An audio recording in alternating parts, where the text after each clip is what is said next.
Acerca de los portafolios, yo hago una introducción y después sí, a la Flavia, que es quien sabe de esto. Tengan presente, ustedes tienen tres portafolios, conservador, moderado y agresivo. Si todavía no hicieron el perfil, el test del inversor, pueden hacerlo. Uno de los modos es accediendo desde acá. Vieron la barrita violeta que ahí está en el sitio arriba de todos. En educación, van ahí, eligen test del inversor y lo pueden hacer ahora si todavía no lo hicieron. Y ahí el resultado de esas preguntas le va a decir si son uno de estos tres perfiles, conservador, moderado y agresivo. Básicamente el conservador quiere poca volatilidad y mantener el valor de sus ahorros, que no es poco, de nuevo, ahorros agredidos por la inflación, agredidos por el dólar, mantener el poder de compra de esos ahorros ya no es poco, y eso es lo que busca el conservador. El agresivo dice, no, yo estoy dispuesto a correr algo de riesgo, estoy dispuesto a soportar alguna pérdida si mis cálculos salen mal y si me va mal, pero yo quiero salir a ganar plata con estas inversiones que tengo. Y el moderado, bueno, está en el medio entre esos dos extremos, ¿no? Y después, ustedes saben también, cuando terminan de hacer ese test, les llega por mail, o si no en el sitio también lo pueden ver, dentro de la parte de personalización, ahí van a ver este portafolio que aparece acá, o cómo aparece acá, es lo mismo que nosotros seguimos, actualizamos todos los meses en estos portafolios sugeridos. Este portafolio sugerido, o estos tres portafolios sugeridos para los tres perfiles que vamos a ver ahora, es recién salido del horno, lo publicamos hace un ratito a este reporte, y justamente ahora vamos a comentar y nos vamos a meter en cada uno de los activos por qué sugerimos cada uno de ellos, ¿no? Así que bueno, si te parece, Flavia, arrancamos con el conservador. Dale, sí, Dale. perfil conservador. Bueno, en realidad no tenemos muchos cambios respecto del mes pasado. Este informe nosotros lo publicamos todos los meses. Bueno, este también, lo vuelvo a repetir, pueden entrar a nuestro sitio y en la sección de Research van a elegir, hay diferentes tipos de informes, ¿no? Algunos especiales, como habíamos mencionado, el de Estados Unidos, el de las elecciones, o el de dólar, que salió esta semana también. Y bueno, y dentro de los reportes también tenemos un tipo de informe que es el de portafolios recomendados, que es el que publicamos hoy. Entonces lo que vamos a tener son tres perfiles de inversor, como dijo José. Vamos a comenzar por el conservador. Bueno, de acuerdo a, recuerden la primera placa que vimos en el webinar hace un ratito, era la del ciclo económico, ¿no? Decíamos, bueno, en una etapa de recesión debiéramos privilegiar todos aquellos instrumentos bien conservadores. Entre ellos decíamos el oro, los bonos de alta calidad crediticia, ¿sí? Y dentro de lo que es renta variable, lo que es consumo masivo. Entonces, bueno, eso es lo que hicimos acá. Además de eso, le agregamos liquidez en moneda dura. Fíjense, cuenta remunerada en dólares, ¿sí? En un 50% del portafolio. Esto es, bueno, ustedes saben que a través de invertir online pueden acceder a un beneficio de remuneración de saldos líquidos. Quizás son saldos que coyunturalmente o momentáneamente tienen líquidos por una cuestión de que no saben en qué invertir o están esperando justamente en estos momentos de mucha volatilidad, ¿sí? O bueno, quiero invertir la semana que viene, todavía no. Entonces, por ahí momentáneamente tengo saldo líquido, tienen este beneficio de cuenta remunerada, entonces tanto en dólares como en pesos. Respecto al tipo de la cuenta remunerada en dólares, la tasa anual en este momento es de 0,5%, ¿sí?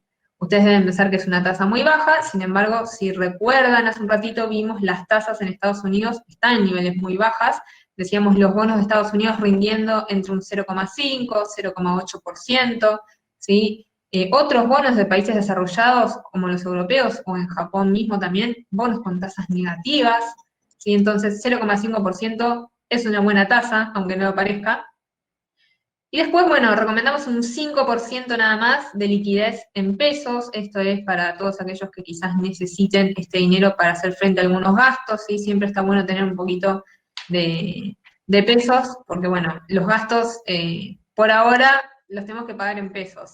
En realidad preferimos mantenerlos en moneda dura por la volatilidad que hay, pero bueno, para aquellos que necesiten afrontar algunos gastos en pesos, estamos esta liquidez en pesos, que el día de hoy la tasa remunerada es 23% anual.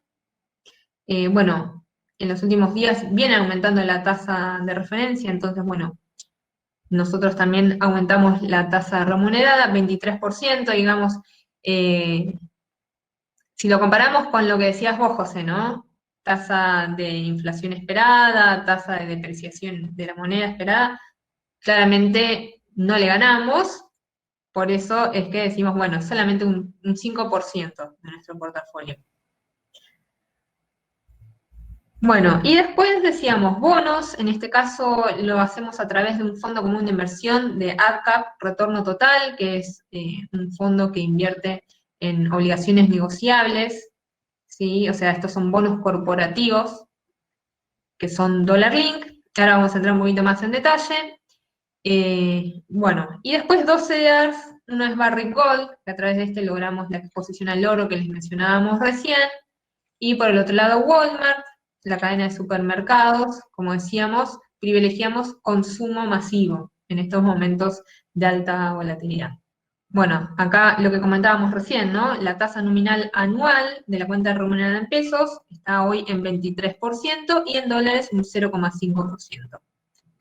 Bueno, como decíamos, fondo común de inversión, retorno total, ¿sí? Invierte principalmente, fíjense, más de un 40% en bonos atados al tipo de cambio, ¿sí? Dollar Link, la mayoría son ONs, ¿sí? Después tiene una cobertura también frente al tipo de cambio a través de futuros, esto va a ser el tipo de cambio oficial. Un poco de money market, ¿sí?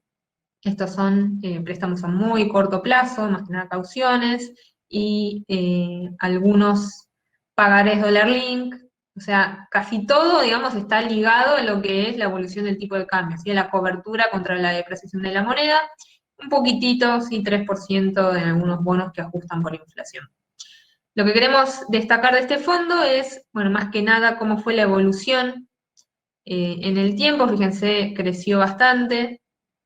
No tengo exactamente acá el valor. A ver. Bueno, el monto mínimo para invertir es 100 pesos, es decir, que es accesible a todo el mundo, y el plazo de rescate es de 48 horas hábiles. Perfecto. Bueno, vamos a pasar entonces al CEDAR de Barrick Gold, como decíamos al comienzo. Entonces, lo que hay que destacar es que esta es la forma que nosotros tenemos de lograr exposición al oro a través de CEDARs. Sin embargo, hay que tener en cuenta que esto es renta variable, ¿sí? No estamos invirtiendo en el lingote de oro directamente, sino que estamos invirtiendo en una empresa minera que se dedica a la explotación del metal, ¿sí? Entonces, claramente hay una correlación muy alta con el precio del oro, pero también hay cuestiones que son únicas de la empresa y ahí es donde tenemos un poco, entre comillas, de riesgo empresa, ¿sí? Bueno, si vamos a las empresas, vemos que hay, si no me equivoco, hay 3 CDRs para invertir en empresas mineras de oro. Nosotros Sí, 3. comparamos estas 3, ¿sí? Acá tengo Y lo que Harmony, vemos es perdón, Harmony, Barrick y Yamana. Son los 3 ideas que tenemos. Nosotros nos concentramos en Barrick Gold. exactamente. Bueno, primero lo que tenemos en cuenta es el market cap. Y más que el market cap, también cómo operan en la bolsa argentina estos CEDARs, ¿sí? A ver, los tengo por acá. Entonces, lo que nosotros tenemos que tener muy en cuenta cuando operamos CEDARs es que tengan liquidez, ¿sí? Porque eso es lo que nos va a ayudar, digamos, yo los quiero liquidar rápidamente y no hay liquidez y yo necesito liquidarlos ya, voy a tener que bajar mucho el precio para conseguir a alguien que me lo compre. Entonces siempre me conviene operar CEDARs que sean líquidos. En lo que respecta, como decía José, tenemos Barrick Gold, Yamana y Harmony Gold. Los 3 tienen un volumen bastante alto de operatoria en CEDARs, sin embargo el que más opera es Barrick Gold. En market cap, Barrick Gold claramente es mucho más grande, es una de las mineras más grandes del mundo. Y lo que hicimos nosotros además fue comparar algunos ratios, ¿sí? Algunos ratios, por ejemplo, de cómo manejan el negocio, ¿no? No vamos a entrar en mucho detalle, pero ratios muy básicos que son como, por ejemplo, los márgenes, ¿sí? margen neto, por ejemplo, es del 40%, es decir, de todo lo que vende Barricol, ¿sí? Después le vamos sacando todos los costos, lo que le queda limpio, neto, la ganancia neta de Barricol, tiene un ratio del 40%, que es un ratio altísimo, ¿sí? O sea, el 40% de las ventas de Barricol terminan siendo ganancias limpias. Es un ratio muy alto. Y si lo comparamos, por ejemplo, con Yamana Gold, que tiene un 18%, es alto también, pero Barricol claramente, o Sí, es una sea, locura. hay mucha diferencia, no es el doble, y de hecho en Harmony Gold tiene un ratio negativo. Entonces, bueno, esa fue una de las razones por las que elegimos Barricol. Y después, si vamos a ver algunos precios, algunos ratios también de evaluación relativa, ¿sí? Por ejemplo, el price earning, Barricol tiene un price earning de 10, ¿sí? Mientras que Yamana Gold tiene 21%, ¿sí? 21, sí, es el doble. Entonces, lo que queremos decir es que el precio de mercado respecto de las ganancias que realmente tiene por cada acción, ¿sí? Son mucho más altas en Yamana Gold. Esto quiere decir que está relativamente más cara. Entonces, bueno, esas son las razones por las que dentro de estas tres mineras elegimos Barrick-Gold. Sí, sí, parece bastante clara la elección y aparte es de los más líquidos. Ahí alguien preguntaba qué quiere ser líquidos. Líquidos quiere decir que haya mucho volumen operado y que haya muchas transacciones. Un riesgo que vos podrías tener es que quieres comprar y nadie te venda o quieras vender y nadie te compre y encima, o si hay la oportunidad, estén muy abiertas las puntas, ¿sí? Si haya mucha diferencia entre el precio de compra y el precio de venta, digamos. Entonces todo esto... justamente la liquidez se refiere a eso, a que no tengas ese inconveniente. Y aparte es una de las grandes cosas que ha pasado con los CDRs en este tiempo, ¿no? En su momento, hace un año y pico, los CDRs manejaban muy poco volumen, eran muy pocos los que podías operar.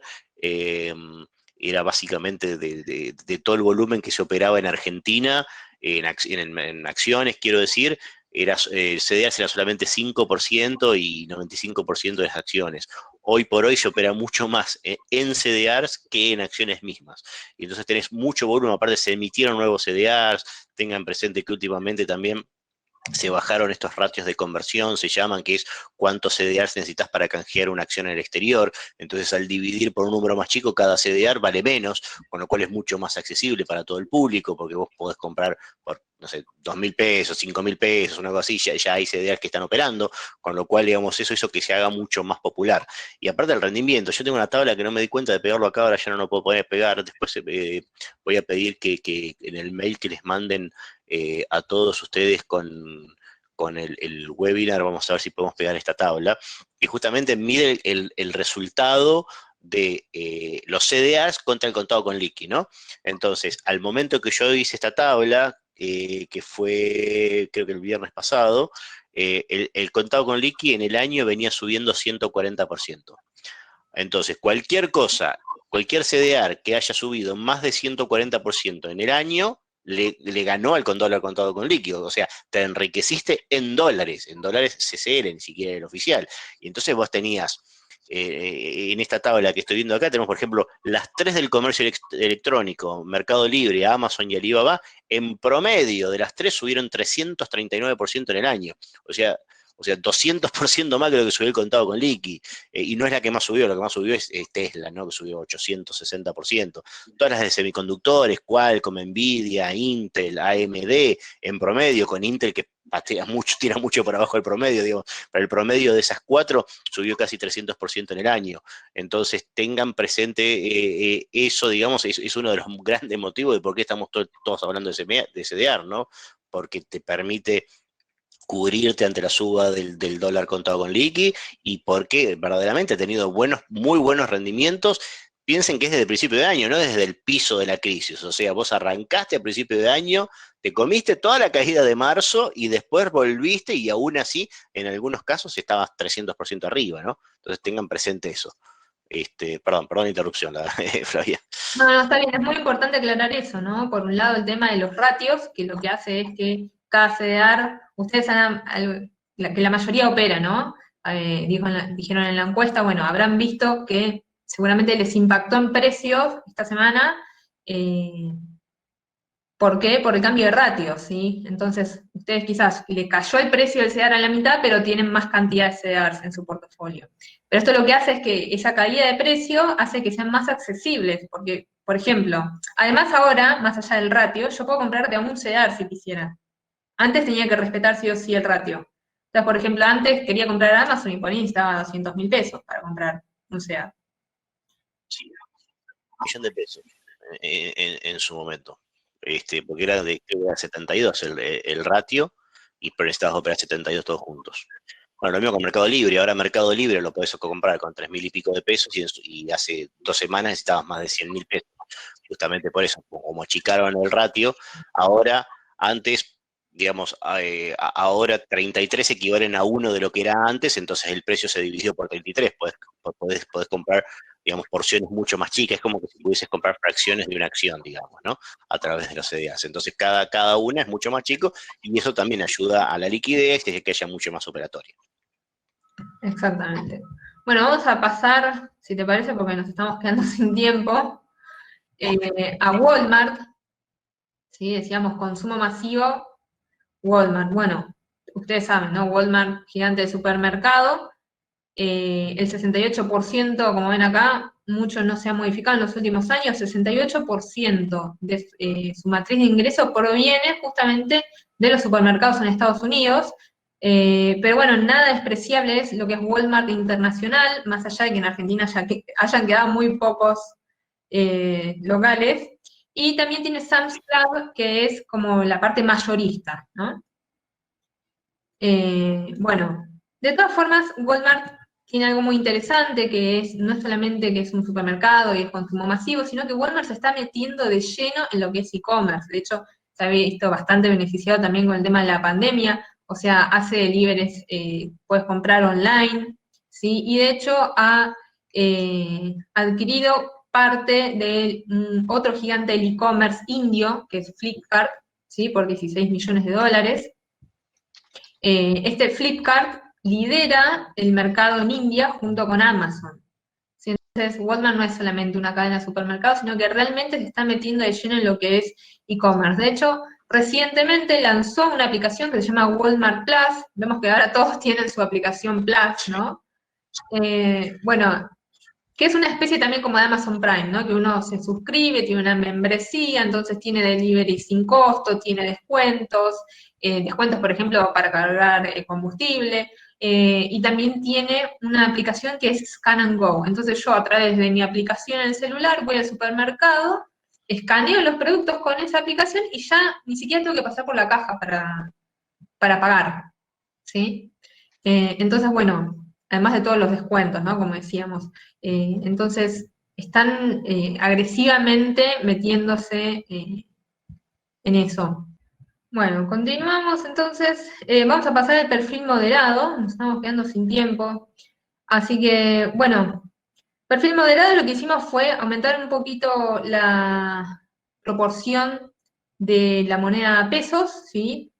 Un 15%, tampoco tanto, un 85% del portafolio está ligada al tipo de cambio. Sí aumentamos un poco la proporción en renta variable, ¿sí? Un 40% del portafolio. Acá básicamente tenemos los mismos instrumentos que en la cartera del perfil conservador. Si teníamos, dijimos, privilegiamos liquidez en moneda dura, ¿sí? Bonos, también atados al tipo de cambio, es el mismo fondo hasta el retorno total. Pero acá lo que hicimos fue agregar dentro de los CEDARs Alibaba, ¿sí? Mantenemos Gold y Walmart, ¿sí? Que dijimos son dos CEDARs de lo que es sectores más bien conservadores, pero agregamos un poquito más de rendimiento a través de Alibaba y del bono Bonser 2021. Vamos a explicar a continuación. Bueno, respecto de la curva SER, ¿sí? Tenemos una curva bastante plana. Estos son los bonos soberanos y los que emitió el gobierno nacional en pesos, pero que ajustan por la inflación a través del índice SER. Lo que vemos es una curva bastante plana, ¿sí? Entonces, para los que no saben, ¿no? La curva de bonos que tenemos, en el eje de abajo, en el eje X, tenemos el riesgo, que en este caso lo medimos con la duración modificada, y en el eje vertical de la Y tenemos los rendimientos. Entonces, una curva normal es que a mayor riesgo, más retorno me otorga. Lo que vemos es que acá se ve una pequeña pendiente positiva, pero está muy plana, ¿sí? Si la vamos a ver hace unos meses atrás, de hecho, hace unos días atrás estaba exactamente plana, entonces no vemos que por tomar mayor riesgo podamos obtener mucho más rendimiento. Entonces, para nuestra visión no tiene sentido justamente alargar esa duration. O sea, más bien preferimos tener un riesgo más acotado con un retorno quizás un poquito más acotado, pero no tanto. ¿Sí? O sea, no hay mucha diferencia, por asumir mayor riesgo, no hay mucha diferencia en los retornos que otorgan estos bonos más largos. Entonces, por eso lo que hicimos fue, nosotros el mes pasado estábamos posicionados en el TX26, ¿sí? Que es mucho más riesgoso, y ahora lo que hicimos fue rotar esa posición por el T2X1, este Bonser 2021, que es muy cortito, vence en abril del año que viene. Déjame, perdón, Flavia, un par de comentarios. Uno, para vincularlo con lo que vimos al principio, recuerden lo del REM. Entonces, justamente, las perspectivas son que el año que viene, tanto el dólar como la inflación le ganan las tasas fijas, ¿no? Entonces nosotros, nuestro componente del portafolio, fíjense que este modelo es 85% dólar, y hay una parte del 15% que queda en pesos, en realidad lo estamos vinculando a la inflación, con lo cual, digamos, estamos protegiéndonos bastante de la pérdida de valor. Y después el otro punto es qué estuvo pasando hasta ahora con la curva de bono SER, ¿no? La verdad que la curva de bono SER hace como un mes más o menos, si no me acuerdo mal, tenían unos rendimientos de básicamente cero y perdieron mucho precio todos estos bonos y ahora estamos en estos rendimientos de 9 y pico, digamos, cada uno. O sea, inflación más todo eso, inflación más 9 puntos, 10 puntos. Y justamente eso, teniendo en cuenta una volatilidad, siempre los bonos más volátiles son los más largos, entonces a vos te conviene siempre quedarte ante la volatilidad y sobre todo si tenés un rendimiento muy parecido como es en este caso, te conviene quedarte en un bono muy corto, que tiene menos volatilidad de precio, que de última te lo podés guardar hasta que venza, porque estos vencen, habíamos dicho, en abril, ¿no? En abril Abril del año que del año que viene, con lo cual le falta 6 meses, tampoco no es un tiempo que no podamos esperar. Entonces tenés menos volatilidad, menos riesgo-precio y un rendimiento muy similar a uno más largo, con lo cual, digamos, por eso es que esperamos nosotros, por eso proponemos nosotros este tipo de bono. Bueno, pasando al CEDAR de Alibaba, ¿sí? Bueno, para los que quieran ahondar un poco más, nosotros hicimos un reporte especial también de e-commerce, entre ellas Alibaba. Vemos que en su matriz de ingresos predomina claramente lo que es retail, ¿sí? Que es e-commerce. Tiene también alguna parte mayorista, tiene, bueno, la parte internacional de logística, ¿sí? De hecho, viene adquiriendo diferentes empresas también Alibaba y la parte de pagos, ¿sí? Eh, pero bueno, lo que hicimos fue, como les comentábamos, uno de los sectores ganadores de la pandemia fue el e-commerce, dentro de los sectores de las tecnológicas el e-commerce, entonces bueno, nos parece interesante este CDR, y también para diversificar un poco, ¿no? Porque casi todo su negocio está basado en China. Si bien tiene su parte internacional, la mayor parte es, digamos, está ligado a China. En particular, esta empresa no otorga dividend yield. Veíamos en los casos anteriores de Gold, de Barrick Gold y de Walmart, que en general las blue chips sí otorgan dividendos estables en el tiempo. En el caso de Alibaba no paga dividendos, pero digamos, el atractivo de esta empresa es justamente la revalorización o el crecimiento en el precio de estos CDRs.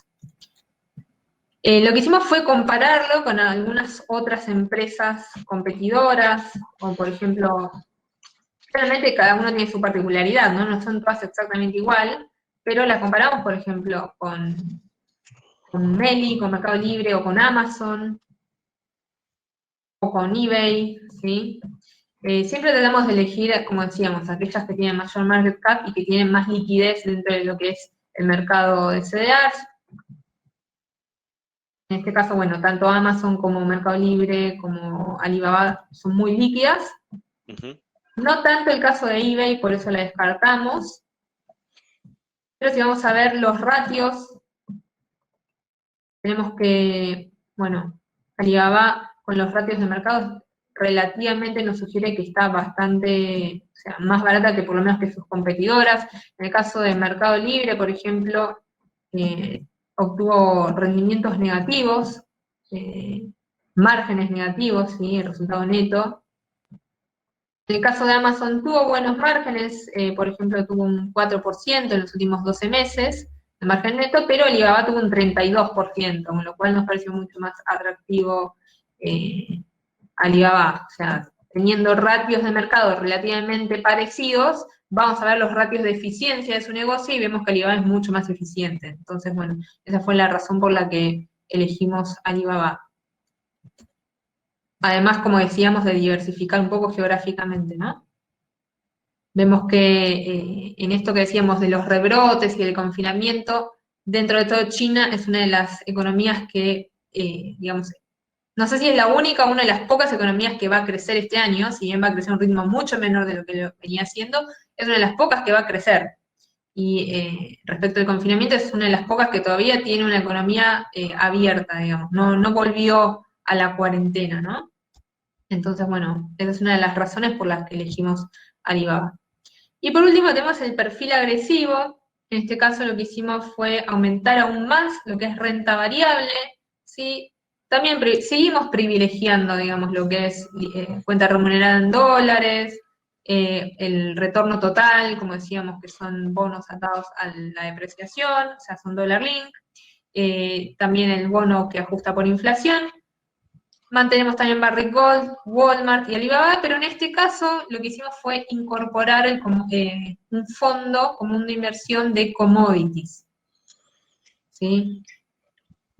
Y este fondo, sí, es un fondo bien agresivo, como dice el nombre, invierte en commodities, pero en este caso se centra básicamente en lo que es la soja. En un contexto económico en donde las tasas de referencia de todas las economías están en niveles muy bajos, como decíamos, prácticamente cero o en algunos casos negativos, los commodities en general se ven beneficiados. Y uno de ellos es la soja. Lo que vemos es que el Premier Commodities en el último año, o sea, en el 2020, viene creciendo en lo que va del año 67%, claramente ganándole a la inflación, ¿sí? Así que bueno, acá tenemos la composición de este fondo. Lo que van a ver es que acá dice 82% en fondos comunes de inversión, de money market, pero eso, además de otros CEARs y de algunos bonos, ¿sí? Pero tiene un 40-45% de su cartera con cobertura de futuros de soja, ¿sí? Claro, acá lo interesante, recuerden por ejemplo, la vez, se acuerdan el super ciclo de commodities de aquel momento, ¿no? Básicamente el super ciclo de commodities se produjo por dos cosas. China creciendo y comprando mucho, especialmente soja y demás, y superemisión de dólares y todo tipo, digamos, de monedas para salir de la crisis, ¿no? Del 2008. Varias de esas, o sea, está repitiéndose bastante eso.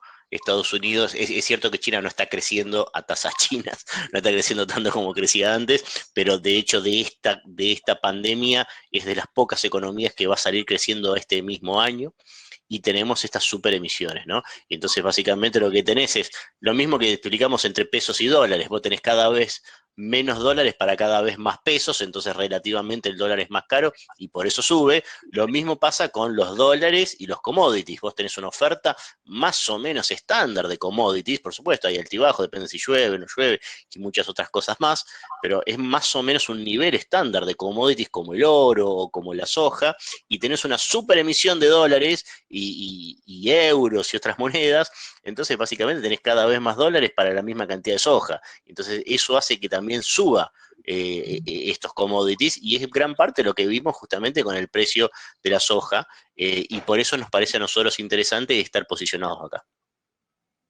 Exactamente, la soja viene aumentando en los últimos 4 meses y de hecho ya está en ronda los $380 la tonelada, que son niveles que no se veían desde mediados de 2016. Sí. Y entonces, bueno, por eso es que nos parece interesante. Claramente es un fondo común de inversión para perfiles agresivos, ¿sí? Pero bueno, viene rindiendo bien.